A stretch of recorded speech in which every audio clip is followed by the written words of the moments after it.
Hi friends, I have been asked to help show you how to submit your portfolio on LiveText.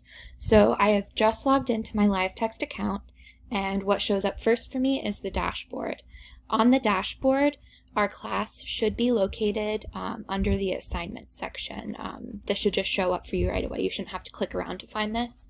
Your section that says EDCT 2030, this might be green for you. I submitted earlier, so it's red for me because I've already been messing with it, but yours should be green. So once you find this, click Continue Assignment, and it'll lead you to the next page where you can make an attachment. Like I said, I've already submitted, so my portfolio shows up here.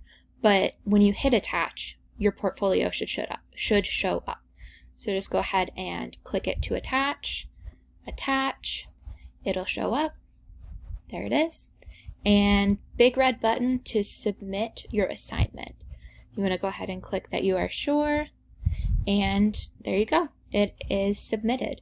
So right now we have the yellow light because we're waiting for the assessment, but at this point your assignment has been submitted. If you go to Courses, click into the correct course, and then go over to assignments, you'll now be able to see that you have submitted your portfolio and you are waiting for the assessment. And when that becomes available to you, you should be able to see the rubric and response. So there you go. Thanks.